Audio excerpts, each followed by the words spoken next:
Rolling. Ready? Ready. So here's the thing with these. Instinctively, your brain wants to push on this part, or the main part. The problem is your thumbs aren't strong enough or long enough. Okay. So you're gonna do it wrong, and it's gonna hurt, and it's not gonna be right. See the little ridges on the side? And by the way, the 3-cup one is the hardest of them to do this with. So I'm doing it on the hardest version of this. The smaller it is, the more like intense the, I don't know why, just a fact. But so you don't push there, you push on the ridges up here. So watch me go down the side. Watch me go down the side. Right, I'm pushing the ridges, and then it's no big deal. I'm not like breaking my thumbs and swearing at it. See the difference? Yeah. I know. It's very, and then you can put it in the dishwasher like a plate, and it really does actually clean in the ridges.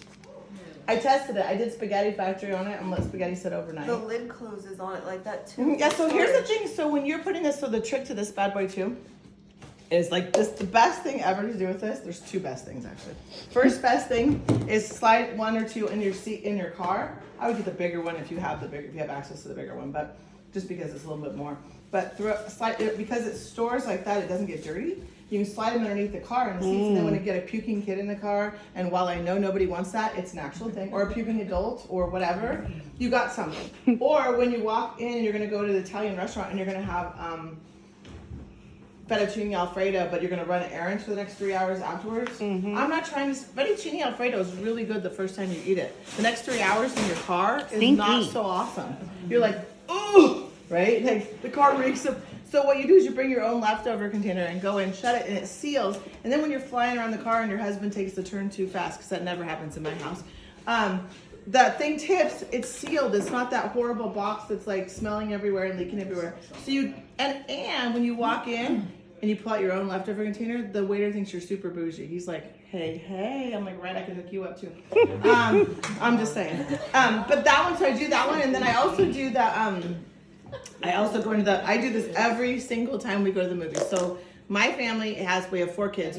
It's ridiculously priced. I feel like we're going to see like a theater in New York when I take them to the movies because it costs me so much money. Because of course we need movie popcorn, and then we need all the movie snacks, and then we need the large drinks. And then it's what, like, I feel like $20 a person to go to the movies these days. And what up is that, by the way? Come on. So we go, I'm serious, it's irritating. I'm like, how much did I pay? Like, we could have actually done something good. We could go have a steak since we're going to the movie. Anyway, it's all wrong. So I get the bowls, and I go, and I kid you not, I do this every time. Kirk laughs, the people laugh, the whole thing's a big fun. Like, here I come in here with my bowls. I go up and I'll say, I'll take your large refillable popcorn, please. And they fill it up. I go over, I get my little butter and my salt, and I make it all ridiculously healthy. You know what I'm talking about? And then I pop open my bowls. Everybody gets a bowl. And I fill it up. The one large usually fills up all my bowls, and I turn around and go, I'd like a refill, please. And they bust up laughing every time because it's some, 16-year-old working there. And they're like, and they go, oh my God, that's so brilliant. I'm like, I'm not trying to come out here in the middle of the movie. I'm like, so can you refill it? And then so I go in with a full large bag, and everybody has their own bowl. And then when they need a refill, I just pour it out of the bag, and I can still stay and watch the movie. Because you know what? Nobody volunteers to go get the popcorn refill. Only they make me do it. That's rude. So anyway.